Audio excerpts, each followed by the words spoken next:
Prithviraj Chauhan, the last ruler of Chauhan dynasty, to sit on the throne of Delhi.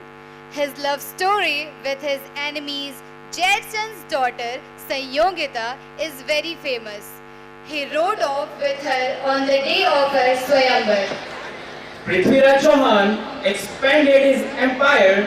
Meanwhile, Muhammad Ghori attacked India in 1191, whom Prithviraj Chauhan defeated in the first battle of Tarayan, wherein in the second battle of Tarayan he was defeated and captured by Muhammad Ghori. इस हिंसा के मंच पर हम नहीं खेला करते हैं, जो भी हो उसे माफ किया करते हैं। आया था वो गोरी भी कई बार, माफ कर दिया था पृथ्वीराज ने हर बार। किसने सोचा था एक देशद्रोही हम में से निकल आएगा, किसने सोचा था एक देशद्रोही हम में से निकल आएगा, सदियों तक जयचंद कहलाएगा। उस पृथ्वीराज ने बता दिया था कि शेर कुत्तों के आगे सर झुकाया नहीं करते, जो झुक जाए वो इतिहास रचाया नहीं करते। पृथ्वीराज चौहान एक ऐसे शूरवीर योद्धा थे जिनके साहस और पराक्रम के किस्से भारतीय इतिहास के पन्नों पर स्वर्णिम अक्षरों में लिखे गए हैं।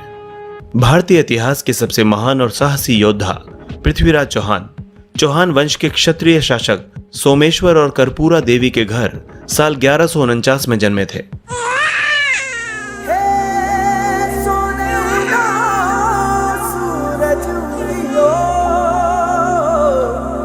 और चारू मेर हुई मिलाट ते आया मारा पावना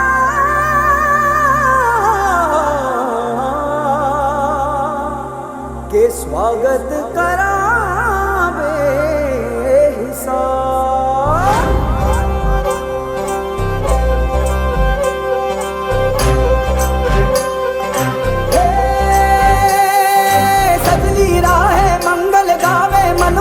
फुलवारी रे, साजे गाजे बाजे गूंजे सपनोरी ये किलकारी रे, वन उपवन अभिनंदन करता छाई घटा परियारी रे, शक्कर भांको झांकी झांको हुई जश्न की ये तैयारी रे, मन हर जाओ धन बरसाओ धन सुखवाड़ो जी रे। आयो रे शुभ दिन आयो रे,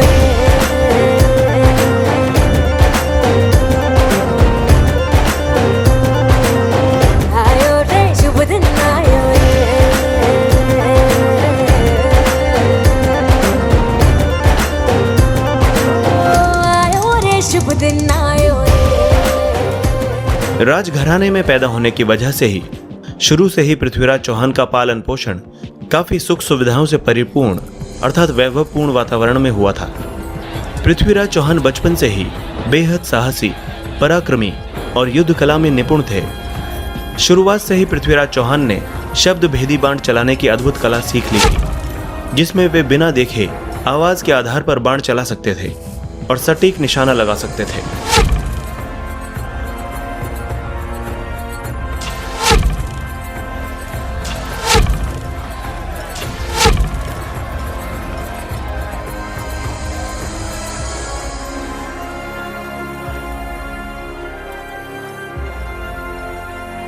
पृथ्वीराज चौहान जब महज 11 साल के थे तभी उनके पिता सोमेश्वर की एक युद्ध में मृत्यु हो गई, जिसके बाद वे अजमेर के उत्तराधिकारी बने और एक आदर्श शासक की तरह अपनी प्रजा की सभी उम्मीदों पर खरे उतरे।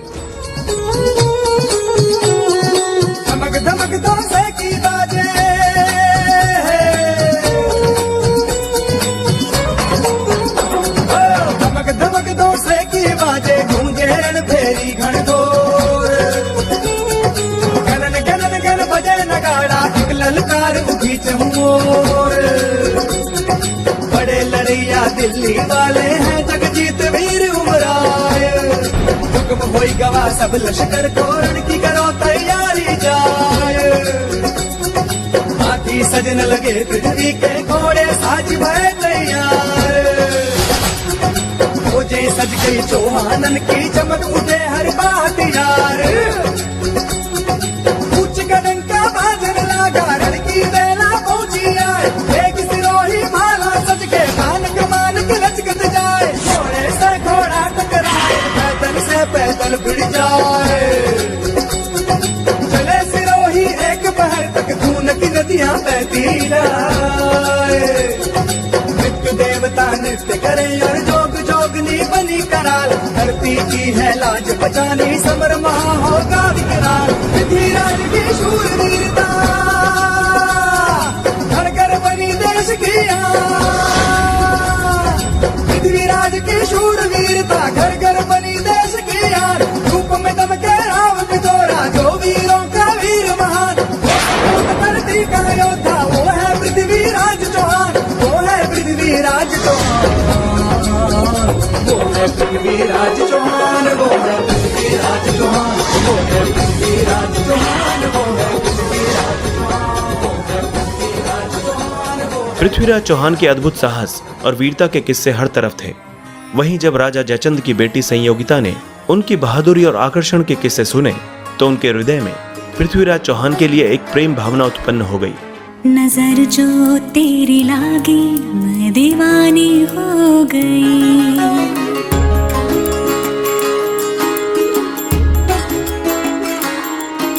दीवानी हाँ दीवानी दीवानी हो गई।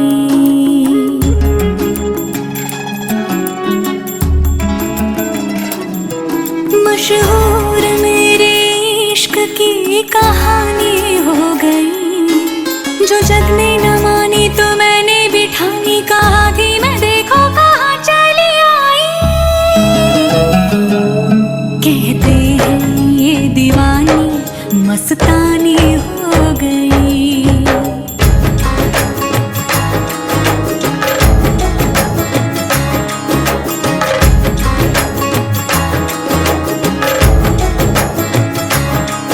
मशहूर मेरे इश्क की कहानी हो गई।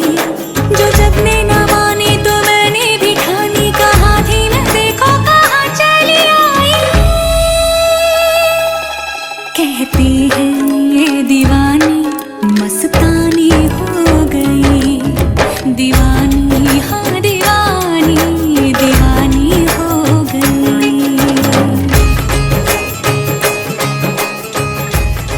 और वे चोरी छिपे गुप्त रूप से पृथ्वीराज चौहान को पत्र भेजने लगी। पृथ्वीराज चौहान भी राजकुमारी संयोगिता की खूबसूरती से बेहद प्रभावित थे और वे भी राजकुमारी की तस्वीर देखते ही उनसे प्यार कर बैठे थे। यूं शबनमी पहले नहीं थी चांदनी। चांद वो भरमा गया। तुझको देखा तो शर्मा गया। वो चुराने लगा है नजर यूं शबनमी। वहीं दूसरी तरफ जब रानी संयोगिता के बारे में उनके पिता राजा जयचंद को पता चला तो उन्होंने अपनी बेटी संयोगिता के विवाह के लिए स्वयंवर करने का फैसला किया। उन्होंने अपनी बेटी के स्वयंवर के लिए देश के कई छोटे बड़े महान योद्धाओं को न्योता दिया, लेकिन पृथ्वीराज चौहान को अपमानित करने के लिए न्योता नहीं भेजा और द्वारपालों के स्थान पर पृथ्वीराज चौहान की मूर्तियां लगा दी।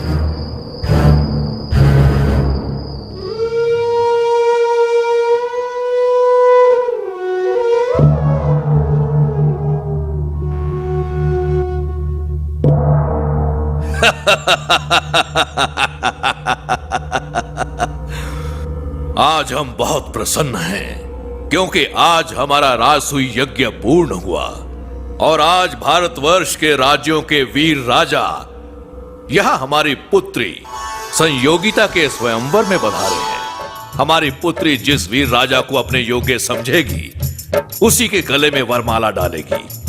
आओ पुत्री संयोगिता।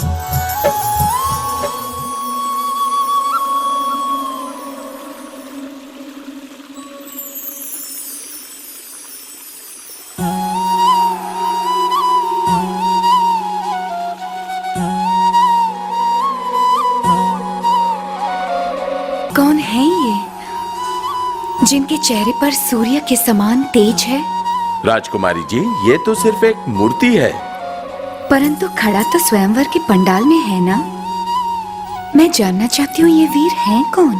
ये दिल्ली के चौहान वंश के वीर राजपूत पृथ्वीराज चौहान हैं। इनकी वीरता के किस्से तो सारा भारतवर्ष जानता है। गजनी का शासक भी इनके नाम से कांपता है। यही है मेरे प्राणनाथ। अरे उसने तो वरमाला डाल दी।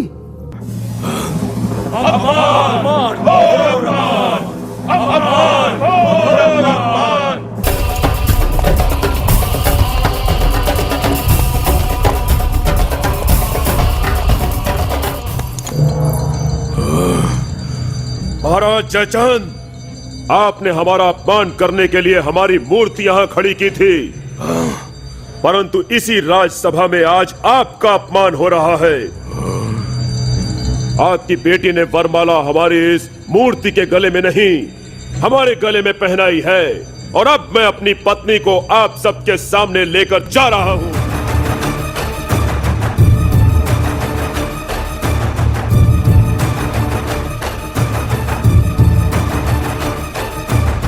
पृथ्वीराज चौहान पंजाब में भी अपना सिक्का जमाना चाहते थे, लेकिन उस दौरान पंजाब में मोहम्मद शहाबुद्दीन गौरी का शासन था। वहीं पृथ्वीराज चौहान की पंजाब पर राज करने की इच्छा मोहम्मद गौरी के साथ युद्ध करके ही पूरी हो सकती थी, जिसके बाद पृथ्वीराज चौहान ने अपने विशाल सेना के साथ मोहम्मद गौरी पर आक्रमण कर दिया। पृथ्वीराज चौहान ने मोहम्मद गौरी को 17 बार पराजित किया था, लेकिन हर बार उन्होंने उसे जीवित ही छोड़ दिया। इस मौके का फायदा उठाते हुए राजा जयचंद ने पृथ्वीराज चौहान का भरोसा जीतने के लिए अपना सैन्य बल पृथ्वीराज चौहान को सौंप दिया। वहीं उदार स्वभाव के पृथ्वीराज चौहान राजा जयचंद की इस चाल को समझ नहीं पाए, और इस तरह जयचंद के धोखेबाज सैनिकों ने पृथ्वीराज चौहान के सैनिकों का संहार कर दिया। और इस युद्ध के बाद मोहम्मद गौरी ने पृथ्वीराज चौहान और उनके मित्र चंदवरदाई को अपने जाल में फंसाकर उन्हें बंधक बना लिया।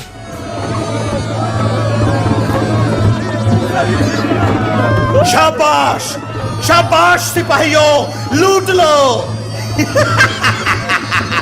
दिल्ली हमारी है।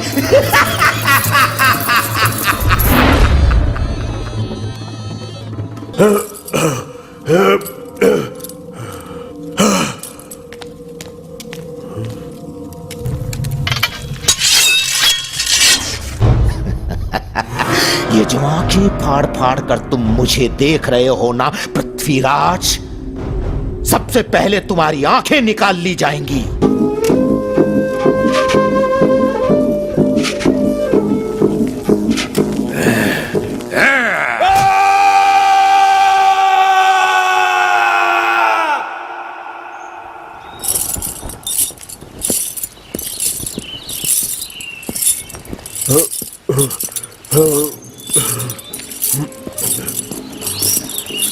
मैंने दुष्ट गौरी को 16 बार माफ किया।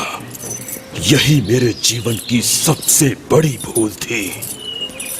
अब भी अगर मुझे एक मौका मिल जाए, सिर्फ एक मौका, तो इस बार मैं उसे नहीं छोड़ूंगा। मार दूंगा उसे, खत्म कर दूंगा। गौरी को नए नए करतब देखने का शौक है। महाराज बचपन में शब्द भेदी बाण चलाने की कला सीखी है। किसी तरह गौरी के सामने महाराज की ये कला दिखाने का मौका मिल जाए, इसके बाद गौरी को कोई नहीं बचा पाएगा। यही आखिरी मौका है बदला लेने का। परंतु मुझे पता कैसे चलेगा कि शहाबुद्दीन कहां बैठा है? वो आपको बाण चलाने का हुक्म देगा। सबके सामने मैं आपको बता दूंगा कि शहाबुद्दीन कहां बैठा है।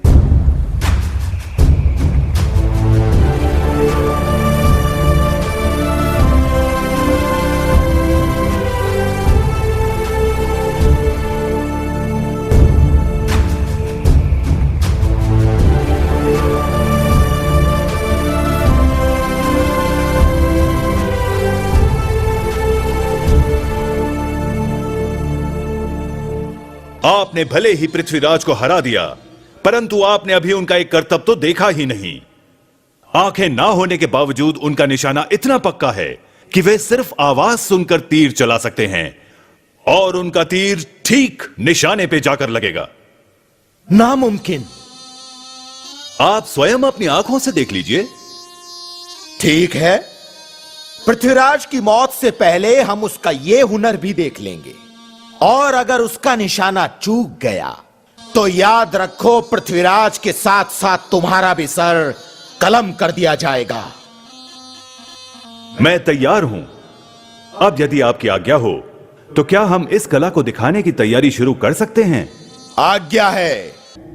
सारा गजनी देखेगा कि पृथ्वीराज का निशाना कितना पक्का है।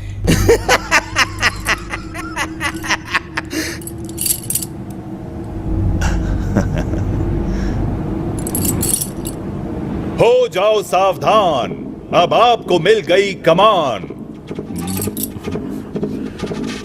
अब निशाना बांध कर लगाओ ऐसा, पहले सुनो कि कहां है तवे का शैतान बैठा।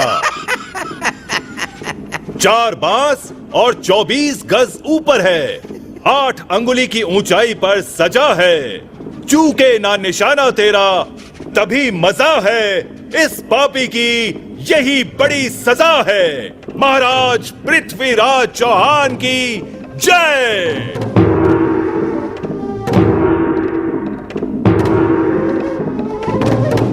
पृथ्वीराज, निशाना लगाओ, लगाओ निशाना, चलाओ बाण।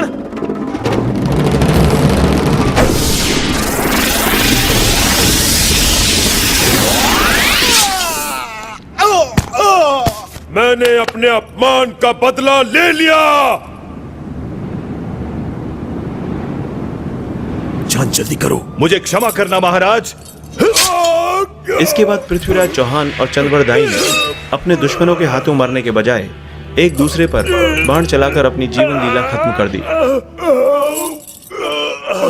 वहीं जब राजकुमारी संयोगिता को इस बात की खबर लगी तो उन्होंने भी पृथ्वीराज चौहान के वियोग में अपने प्राण दे दिए। युग युग से लड़ते आए सबके लिए राजपूत, मान बड़ा इनके लिए चाहे तन पे ना हो सूत। क्या जाने बलिदान को कोई जिसने दिया वो जाने, स्वाभिमान बड़ा था उनका जग सारा ये माने, जग सारा ये